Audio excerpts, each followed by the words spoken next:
Hello students, बहुत बहुत स्वागत है आज के इस नए वीडियो में। आज हम लोग 10th क्लास मैथमेटिक्स के अंतर्गत स्टैटिस्टिक्स टॉपिक को लेकर के आपके समक्ष है। स्टैटिस्टिक्स में आज का जो टॉपिक हमारा होगा वो है केंद्रीय प्रवृत्ति की माप के अंतर्गत मीन के बारे में पढ़ना। मीन अर्थात इसको हम लोग माध्य भी कहते हैं या समांतर माध्य कहते हैं। इसको डिनोट करते हैं ए से या एक्स बार से। तो बिना समय गंवाए हम लोग आज का ये वीडियो शुरू करते हैं। शुरू करने से पहले कक्षा 9 में जो हम लोगों ने पढ़ा था उसको एक बार रिकैप करते हैं। कक्षा 9 में स्टैटिस्टिक्स के अंतर्गत हम लोगों को पहला चैप्टर पढ़ना था सांख्यिकीय आंकड़ों के बारे में, जिसमें आंकड़ों का कुछ परिभाषिक शब्द और आंकड़ों का प्रस्तुतिकरण बेसिक रूप से पढ़ना था। ये कैसे करते थे? तो अवर्गीकृत बारंबारता सारणी बना के या वर्गीकृत बारंबारता सारणी बना के, अनग्रुप फ्रीक्वेंसी टेबल और ग्रुप फ्रीक्वेंसी टेबल। दूसरा चैप्टर हमारा था आंकड़ों का आलेखीय निरूपण, अर्थात प्रस्तुतिकरण का एक और तरीका जो कि टेबल न बना करके हम लोग ग्राफ के द्वारा, दंडालेख, आयत चित्र इत्यादि के द्वारा हम लोगों ने पढ़ा था, जिसको बोलते हैं ग्राफिकल रिप्रेजेंटेशन, जिसके अंतर्गत दंडालेख, आयत चित्र और बारंबारता बहुभुज के बारे में हम लोगों ने पढ़ा था, बारग्राम, हिस्टोग्राम और फ्रीक्वेंसी पॉलीगॉन। और एक तीसरा चैप्टर था जिसका नाम था केंद्रीय प्रवृत्ति की माप, मेजर्स ऑफ सेंट्रल टेंडेंसी। इसके अंतर्गत हम लोगों ने सरल आंकड़ा अथवा अवर्गीकृत बारंबारता वितरण के लिए माध्य, माध्यक और बहुलक निकालना सीखे थे। अब क्लास 10 में इसी को कंटिन्यू करते हुए वर्गीकृत बारंबारता वितरण के लिए केंद्रीय प्रवृत्ति की माप अर्थात माध्य, माध्यक और बहुलक की गणना 10th में पढ़ना है। तो आज का जो टॉपिक हमारा होने वाला है वह वर्गीकृत बारंबारता वितरण के लिए माध्य कैसे निकाला जाए, ये हमारा आज का टॉपिक होगा।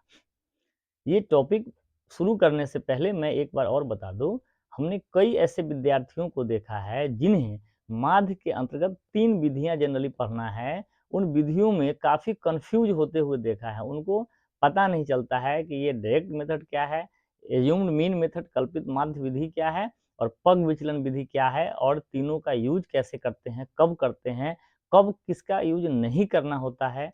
तो इन सब में विद्यार्थी काफ़ी कंफ्यूज होते रहते हैं। तो आज के इस क्लास को करने के बाद आप इस माध्य का तीनों विधि में कभी कंफ्यूज नहीं होंगे, परंतु आप इस वीडियो को पूरा देखें। आइए हम लोग शुरू करते हैं। हम लोगों ने 9th क्लास में ऑलरेडी ये पढ़ चुका था। माध्य अथवा समांतर माध्य की जो परिभाषा है वह ये है कि माध्य बराबर सभी प्रेक्षणों का योग, अर्थात किसी आंकड़े में जितने भी चर मान है सभी चर मानों का योग बटा प्रेक्षणों या चर मानों की संख्या। ये हमारा माध्य का परिभाषा था, जिसको अगर हम अवर्गीकृत बारंबारता सारणी में अगर बनाएं या ऐसे कोई आंकड़ा जिसमें चर मानों की संख्या अधिक हो थोड़ा, तो हम लोग क्या करते थे, यहाँ पे चर मान जिसको हम लिखते थे एक्स आई और यहाँ लिखते थे एफ आई बारंबारता, और एफ आई गुने एक्स आई लिखते थे।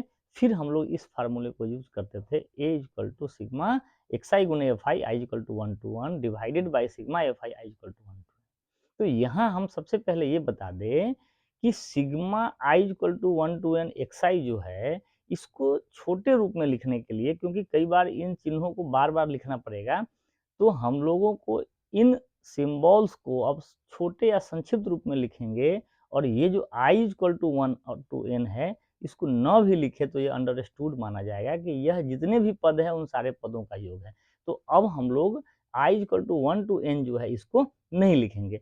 तो हमारा ये जो फार्मूला है अब अपने सिंपल रूप में हम लोग ऐसे याद रखेंगे, ए इक्वल टू समांतर माध्य equal to sigma F I X I बटे सिग्मा एफ आई। ये I equal to 1 to n understood है।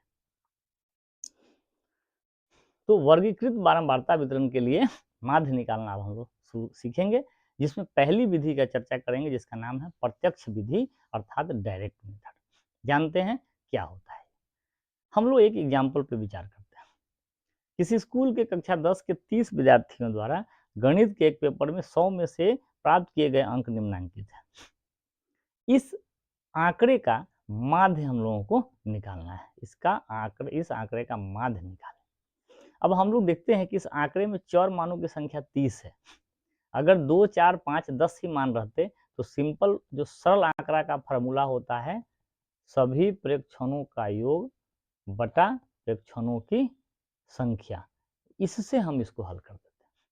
किंतु यहाँ चर मानों की संख्या 30 है, तो जब अपेक्षाकृत चर मानों की संख्या अधिक हो तो हम लोग क्या करते हैं, अवर्गीकृत बारंबारता सारणी बना लेते हैं। ठीक है ना, जो कि 9th क्लास में हम लोग ऑलरेडी पढ़ चुके हैं। तो हम लोग अवर्गीकृत बारंबारता सारणी बनाते हैं, और कैसे बनाते हैं, तो उसमें जो चर मान है अर्थात यहाँ प्राप्तांक है उसको लिखते हैं, जो बारंबारता है जो कि यहाँ विद्यार्थियों की संख्या है वो लिखते हैं।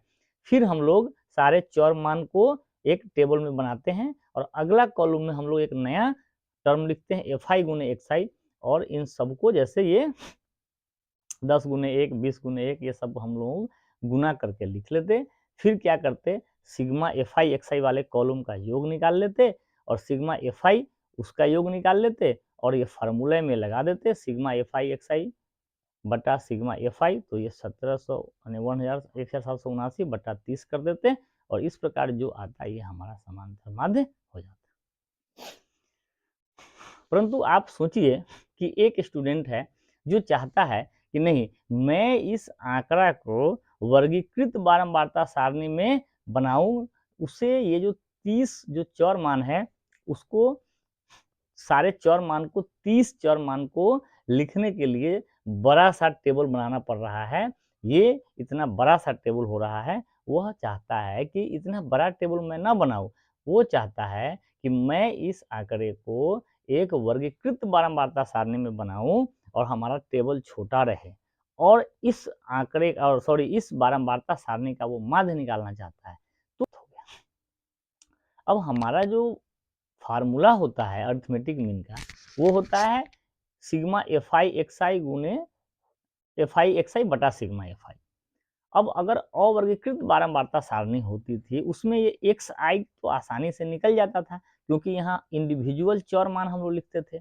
10 का मतलब 10 ही था, 20 का मतलब 20, 36 का मतलब 36, तो यहाँ एक्स आई में हमें कोई परेशानी नहीं थी। यहाँ जो बच्चा है वो वर्ग अंतराल लिख दिया जो कि 10 से 25 है। अब ये 10 से 25 तक में जितने सारे चर मान थे सब इसमें आ गए हैं। तो अब सवाल ये उठता है कि एक्स आई जो है वो हम क्या रखें, ये हमारे सामने यहाँ समस्या आ रहा है। एक्स आई यहाँ एक कोई फिक्स चर मान तो है नहीं, 10 से 25 तक का जितने भी चर मान थे सभी के सभी इसमें है। तो हम लोग क्या करते हैं, वर्गीकृत बारंबारता सारणी बनाने के लिए हम लोग ये समझते हैं कि इस वर्ग अंतराल के जितने भी चर मान हो उनका एक मध्य बिंदु ले लेते हैं, एक सेंट्रल वैल्यू ले लेते हैं जो उस वर्ग अंतराल में पड़ने वाले सभी चर मानों का मोटा मोटी एक औसत मान या प्रतिनिधित्व करने वाला संख्या हो जाता है। तो हम लोग क्या करते हैं, बेसिकली वर्गीकृत बारंबारता सारणी के लिए जो एक्साई होता है वो क्या करते हैं, वर्ग अंतराल का वर्ग चिन्ह ले लेते हैं। क्या, तो इस प्रकार हम अब क्या करेंगे, हर एक वर्ग अंतराल का वर्ग चिन्ह निकाल लेंगे। तो कैसे होगा, तो 25 और 10 को जोड़ेंगे और 2 से डिवाइड करेंगे, तो ये हमारा हो जाएगा, हम लोग रफ में कर सकते हैं, तो ये हो जाएगा 35/2 अर्थात कितना होगा 17.5। ये हो जाएगा 65/2 मतलब 32, ये हो जाएगा 47.5, ये हो जाएगा 62.5, ये हो जाएगा 77.5, और यहाँ हो जाएगा अपना 92.5।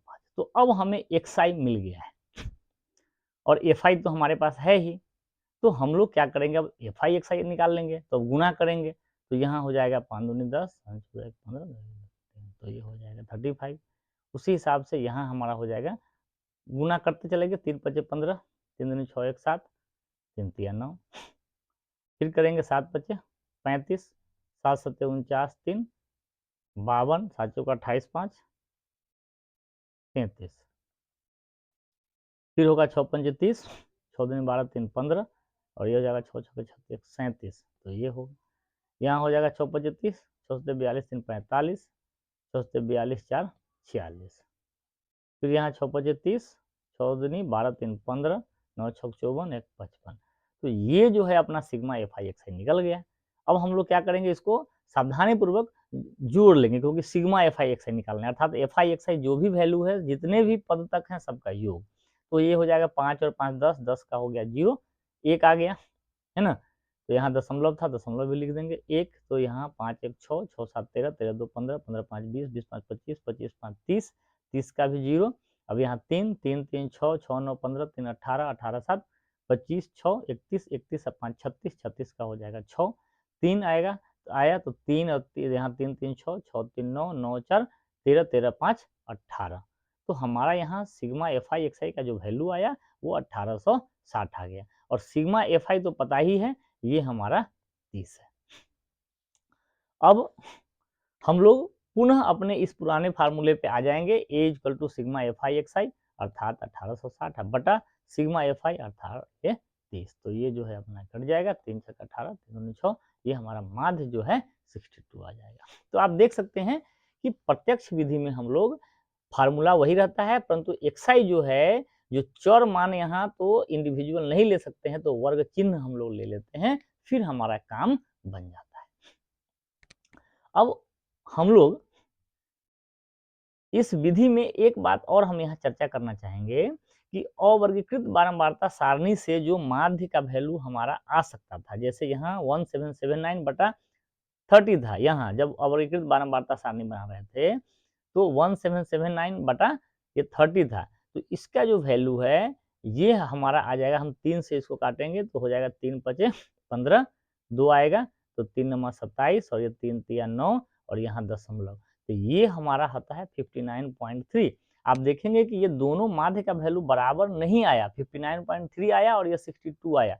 तो आपको ये बात बिल्कुल यहाँ ध्यान रखना है कि जो चौर मान से जो माध्य निकालते हैं अवर्गीकृत बारंबारता सारणी का, और जो वर्ग अंतराल विधि से जो माध्य निकालते हैं, दोनों में डिफरेंस भी हो सकता है, बट वो जो डिफरेंस है बहुत ज्यादा का नहीं होगा, वो सन्निकट आसपास का ही मान होगा। और ये डिफरेंस क्यों होता है, क्योंकि यहाँ जो वर्ग चिन्ह है वो एग्जैक्ट चौर मान नहीं होकर के मध्य बिंदु लेते हैं वर्ग अंतरालों का, इसीलिए यह अंतर देखने को मिलता है। तो ये कोई समस्या नहीं है, आपको वर्ग अंतराल से जो माध्य निकलेगा, आपको जो क्वेश्चन हल करते समय वर्ग अंतराल से आप जो निकालते हैं, आपको 10th क्लास में वर्गीकृत बारंबारता सारणी के लिए ही पढ़ना है, तो इसमें कोई चिंता करने की बात नहीं है, ये डिफरेंस हो सकता है।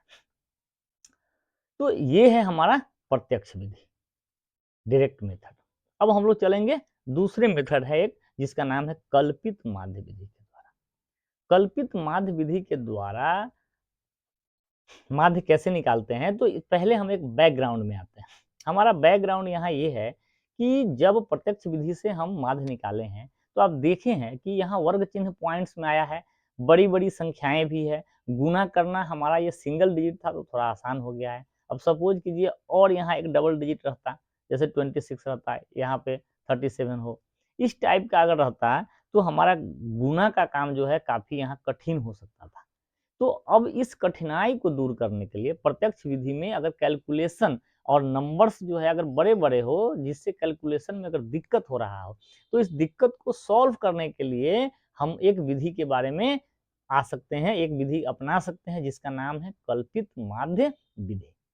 अब दूसरा एक बात ध्यान ये भी रखना है कि जो बारंबारता जो है, यहाँ 30 विद्यार्थी हैं, बारंबारता अर्थात यहाँ विद्यार्थियों की संख्या है, तो ये बारंबारता जो है ये 30 विद्यार्थी का 30 ही रहेगा, ये कभी भी चेंज नहीं होगा। इसलिए बारंबारता पे कुछ नहीं सोचना है आपको, कैलकुलेशन को सॉर्ट करने के लिए बारंबारता पे कुछ नहीं सोचना है, ये वैल्यू फिक्स रहेगा। जहां भी हमारा समस्या है वह एक्साई जो हम लोग ले रहे हैं उसी को हम छोटा करने का प्रयास करते हैं। जैसे यहाँ हमारा एक्साई क्या था 17.5, यहाँ था 32.5, यहाँ था अपना 47.5, फिर अपना था 62.5, फिर यहाँ था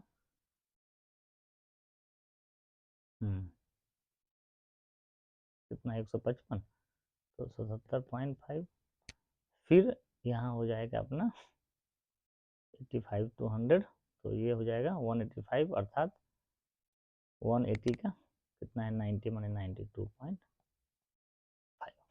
तो हमारा जो भी कैलकुलेशन जो शॉर्ट हो सकता है वो एक्सआई से ही हो सकता है, दूसरे बारंबारता पे कोई एक्सपेरिमेंट नहीं होगा। तो अब हम लोग क्या करते हैं, एज्यूम्ड मीन मेथड में हमारा जो नाम है कल्पित माध्य, एज्यूम्ड मीन, हम लोग एक मीन वैल्यू एज्यूम करते हैं। कोई भी जो मीन वैल्यू होगा वह इस एक्सआई के ही मिडिल का, एक्सआई का जो रेंज है इसी का ही वैल्यू मीन के रूप में निकल सकता है। ये 17.5 और 92.5 के अंदर का ही कोई वैल्यू माध्य होता है।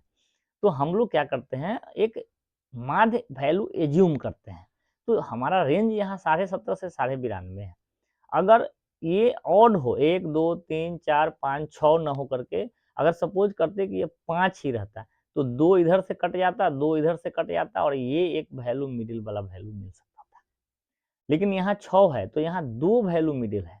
तो अब हम क्या करेंगे, इस दोनों में से कोई एक वैल्यू चुन लेंगे। अगर यह ऑड होता तो ऊपर में बराबर और नीचे में बराबर को छांट देते और जो मिडिल वैल्यू आता उसी को एज्यूम्ड मीन मानते। यहाँ इवन है तो यहाँ 2 आ गए हैं हमारा मिडिल वैल्यू, तो हम 2 में से अब किसी एक को हम एज्यूम्ड मीन के रूप में हम मान लेते हैं। तो हम लोग 47.5 और 62.5 में से किसी एक को मान सकते हैं। तो हम लोग यहाँ ए जो है 47.5 मान लेते हैं, आप 62.5 भी मान सकते हैं। तो माना कि एज्यूम्ड मीन 47.5 है। अब क्या करना है, हर एक चौर से इसको घटाना है। तो यहाँ 17.5 से 47.5 घटाएंगे, है ना, तो ये 5 में से 5 चला जाएगा तो बचेगा 0, 7 में से 7 भी बचेगा 0 और 4 में से 1 जाएगा तो 3, तो ये 30.0। फिर 47.5 से 32.5 को भी घटा दीजिए, तो यहाँ आ जाएगा 5 में से 5 चला जाएगा 0, 7 में से 2 जाएगा तो हो जाएगा 5 और ये 32, 4 में से 3 जाते हैं तो 15 हो गया। अब यहाँ 47.5 0, फिर यहाँ आप जो घटाएंगे तो ये हो जाएगा 15, फिर यहाँ घटाएंगे तो ये हो जाएगा 30 और यहाँ जो घटाएंगे तो ये आ जाएगा अपना 45।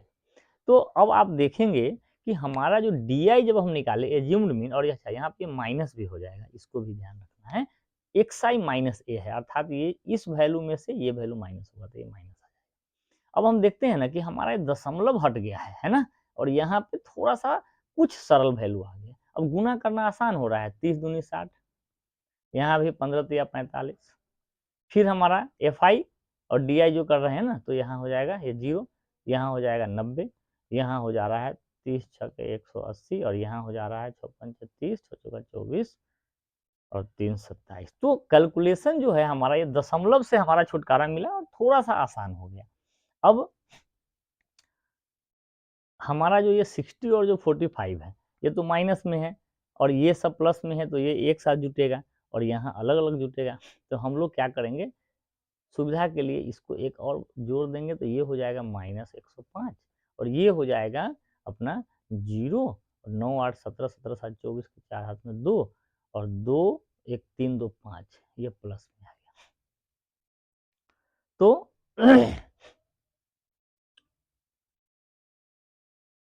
अब हमारा माइनस और प्लस इस सबको घटा लेंगे तो 10 में से 5 चला जाएगा, तो 5 जोड़ घटाव का काम है और कुछ तो है नहीं यहाँ, तो ये हो जाएगा अपना 3 और ये हो जाएगा 5 से दिया तो 4। तो हमारा ये वैल्यू आ गया 435, है ना, और एफ आई जो है 30 है। और चूंकि यहाँ पे सब में से ए घट रहा था, है ना, एक्स आई माइनस ए कर रहे थे, तो हम लोगों का यहाँ जो फार्मूला होता है समांतर माध्य का, उसमें क्या होता है, ये ए ऐड होगा और sigma F I D I बटा सिग्मा एफ आई। तो हमारा ए माने थे कितना 47.5 plus sigma F I D I 435 बटा ये हो जाएगा 30। अब हम लोग इसको कट करेंगे तो ये हो जाएगा 3 इकाई 3 और यहाँ आ जाएगा 1, तो 3 चौका 12 और यहाँ से फिर 1 तो 3 पचे 15 और ये दशमलव की जगह पे ये आ जाएगा। तो हम लोग को ऐड करके कितना मिल जाएगा, 5 5 10 7 4 11 1 12 4 1 5 6, माध्य जो आया कितना आया 62 आया। अब आप देखेंगे इस विधि में हमारा गणना पहले वाले विधि जो है प्रत्यक्ष मेथड से थोड़ा सा हमको आसानी हुआ और यहाँ हमारा माध्य कितना आया था 62 और कल्पित माध्य विधि से भी हमारा माध्य कितना आया 62 ही आया। तो कहने का मतलब ये है कि या तो प्रत्यक्ष विधि हो या कल्पित माध्य विधि हो, हमारा जो माध्य आएगा वो एग्जैक्ट वैल्यू ही आएगा। और कल्पित माध्य कब यूज में लाएंगे? तो अगर प्रत्यक्ष विधि में हम लोगों का एक्साई का जो मान है वो डेसिमल में हो या बड़ी-बड़ी संख्याएँ हो, तो उस एक्साई को और छोटा करने के लिए हम लोग डीआई लाते हैं।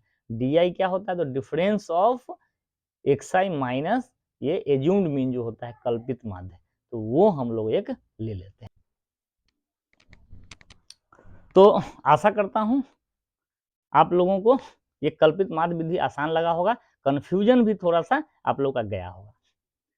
अब हम लोग देखते हैं, अगर हमारा प्रत्यक्ष विधि कठिन लगा तो कल्पित माध्य में आएँगे, और अगर कल्पित माध्य विधि में भी अगर हमको कठिन लगेगा तो और उसको सॉर्ट करने का एक उपाय है। हालाँकि यहाँ आसान ही था, परंतु किसी-किसी समय आपको कल्पित माध्य विधि में लाने के बावजूद भी आपको बड़ी-बड़ी संख्याएँ गणना करने के लिए मिल जाए, तो हम लोग तीसरे विधि में चले जाएँगे, जिसका नाम है पग विचलन विधि, अर्थात स्टेप डेविएशन मेथड।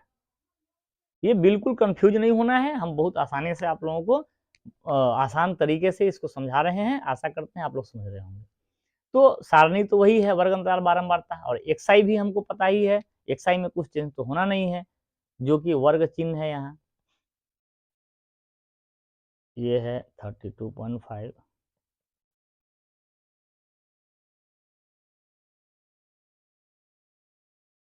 हो गया। डीआई क्या था? तो ए तो हम 47.5 माने थे, तो यहाँ माइनस करे थे, एक्साई माइनस है तो यहाँ पे था -30, यहाँ हमारा आ जाएगा कितना? -15, यहाँ हो जाएगा 0, यहाँ हो जाएगा 15, यहाँ हो जाएगा 30 और यहाँ हो जाएगा। अब हम चाहते हैं, अगर कभी-कभी किसी सवाल में ये भी हो जाए कि डी का जो वैल्यू है ना, ये भी बड़ी-बड़ी संख्याएँ आ जाए, तो हम लोग क्या करते हैं, इस डी से एक कॉमन फैक्टर लेते हैं। कोई ऐसा संख्या है जो ये सारे डी जो है सबको आसानी से अर्थात सबको विभाजित कर पा रहा है, अर्थात डी जितने हैं सबका कॉमन फैक्टर निकालना है और हाईएस्ट कॉमन फैक्टर लेना है। दूसरा क्या हो सकता है, जो वर्ग अंतराल था इसका लंबाई, इस दोनों में से कोई जो बड़ा हो वो ले लेंगे। जैसे यहाँ वर्ग अंतराल की लंबाई कितनी है? 15, और हम देख रहे हैं जो कॉमन फैक्टर है वो भी है 15 ही, अर्थात दोनों एक ही चीज आ रहा है। कभी-कभी वर्ग अंतराल की लंबाई असमान हो, वर्ग अंतराल की लंबाई क्या हो? अगर असमान हो, मान लेते हैं यहाँ 15 है, फिर यहाँ 30 डिफरेंस 20 हो जाए, फिर यहाँ 25 हो जाए। अगर वर्ग अंतराल की लंबाई असमान हो, तब क्या करते हैं हम लोग, डी में ये सोचते हैं कि डी का कोई कॉमन फैक्टर है कि नहीं, सार्व गुणनखंड है कि नहीं, और जो सार्व गुणनखंड आए, माने जो हाईएस्ट कॉमन फैक्टर आए, उसको हम लोग अब क्या करते हैं, इस डी में भाग करके यू निकाल देते हैं। फिर से सुनना है, हमारा डी निकालने के बाद अगर हमको ये लगे कि डी से जो संख्या मिल रहा है वह बड़ी संख्या है, गणना करना कठिन हो रहा है, तो उसको और छोटा करेंगे, और छोटा करने के लिए सारे डी का कॉमन फैक्टर लेंगे। अगर वर्ग अंतराल समान हो तो जो वर्ग अंतराल की लंबाई है वही लेते हैं, अगर वर्ग अंतराल की लंबाई असमान हो तो कॉमन फैक्टर जो हाईएस्ट हो वो लेते हैं। तो यहाँ हमारा वर्ग अंतराल तो समान लंबाई का है, तो 15 आ जाएगा, तो हमारा जो हाइट है यहाँ h ले आएगा 15। अब हम क्या निकालेंगे, यू आई, जो कि डी बटा एच होता है, अर्थात इस डी से इस एच को, डी को इस एच से डिवाइड कर देंगे तो निकलेगा यू आई। तो 30 को 15 से करेंगे -2, यहाँ -1, यहाँ 0, यहाँ 1, यहाँ 2, यहाँ 3। वाह, ये तो कमाल हो गया, काफी छोटी-छोटी संख्याएं आ गई, गुना करना काफी आसान हो गया। अब एफ आई गुने यू आई, अर्थात ये एफ आई और ये यू आई का गुना तो बहुत आसान है, -4, -3, 0, 6, 12 और 18। अब क्या करेंगे, तो ये दोनों का योग हो जाएगा -7, और यहाँ 12, 6, 18, 18, 18 हो जाएगा 36, और 36 में से 7 को घटाएंगे तो क्या आएगा, 29, और सिग्मा एफ आई तो 30 है। अब चूंकि यहाँ एक और स्टेप बढ़ गया, एक हाइट का स्टेप, इसमें यू आई का स्टेप आया हाइट से डिवाइड करने का, तो इसका फार्मूला चेंज हो जाएगा। क्या हो जाएगा, ए प्लस एच गुने सिग्मा एफ आई यू आई बटे सिग्मा एफ आई हो जाएगा। तो हम लोग इस फार्मूले में इसको डालेंगे, तो ए तो हमारा पता ही है 47.5 एज्यूम्ड में लिए थे, और हाइट 15 लिए थे, गुना सिग्मा एफ आई यू आई क्या आया बाबू, 29 आया, सिग्मा एफ आई क्या आया 30 आया। अब हम लोग इसको सोल्व कर लेंगे। आप लोग सभी इफिशियंट हैं और ये 2 से 29 को काटिए तो कितना आया 62.0, अर्थात यहाँ भी जो माध्य का वैल्यू आया है वो सेम ही आया जितना प्रत्यक्ष विधि और एज्यूम्ड मीन मेथड में आया है। तो कहने का मतलब ये है कि ये जो 3 विधियां हैं, तीनों ही विधियां अलग अलग क्वेश्चन में हम लोग अपने उपयुक्त, अपने सुटेबिलिटी के आधार पर, अपने हिसाब से ग्रहण, अपने तीनों विधियों में से किसी एक को हम लोग बना करके सवाल को हल कर सकते हैं। पहले हम लोग प्रत्यक्ष विधि में जाएंगे, एक्स आई निकाल लेंगे। अगर एक्स आई हमको लगा के कैलकुलेशन कर सकते हैं तो गो विथ प्रत्यक्ष विधि, डायरेक्ट मेथड, सीधा एफ आई एक्स आई निकालिए और इस फॉर्मूले में लगा दीजिए। अगर आपको ये लगे कि ये जो एक्स आई आया है ये थोड़ी बड़ी संख्या है तो हम लोग क्या करेंगे, एज्यूम्ड मीन मानेंगे, अर्थात एक्स आई में से जो मिडिल वैल्यू है वो मानेंगे और एक्स आई माइनस ए अर्थात डी आई निकाल लेंगे और फिर एफ आई डी आई ले आएंगे और इस फार्मूले में डालेंगे। अगर इतना करने के बाद भी हमको लगे कि डी आई जो आया वह भी सरल संख्या नहीं है तो फिर क्या करेंगे, हम लोग फिर और छोटा कर देंगे, उस डी आई को कॉमन फैक्टर या वर्ग अंतराल की लंबाई से डिवाइड कर देंगे। अब और भी यह सरल हो जाएगा और इसको यू आई बोलेंगे, एफ आई यू आई का वैल्यू निकाल लेंगे और फार्मूला लगा देंगे ए प्लस एच गुने सिग्मा एफ आई यू आई बटा सिग्मा एफ आई और इससे हमारा माध्य निकल जाएगा। और एक बात ये ध्यान रखना है यहाँ कि किसी भी विधि से आप माध्य निकालो, चाहे वह डायरेक्ट मेथड हो या एज्यूम्ड मीन मेथड हो या स्टेप डेविएशन मेथड हो, ये तीनों विधि से जो भी माध्य निकालेंगे सबका माध्य वैल्यू सेम ही आएगा। हाँ, अगर आप अनग्रुप्ड फ्रीक्वेंसी टेबल, अवर्गीकृत बारंबारता सारणी से जो लाएंगे और जो ग्रुप फ्रीक्वेंसी टेबल का माध्य निकालेंगे तो ये दोनों में अंतर हो सकता है, हो भी सकता है, नहीं भी सकता है, बट अंतर आ सकता है, परंतु वो गलत नहीं है, वह आने का, उसके ऐसे आने का पर्याप्त रीजन है और ऐसा हो सकता है। तो हम आशा करते हैं कि आपको माध्य के ये जो 3 तरीके हैं वो अब आपको आसानी से समझ में आएगा और आप इसको आसानी से क्वेश्चंस को हल कर पाएंगे।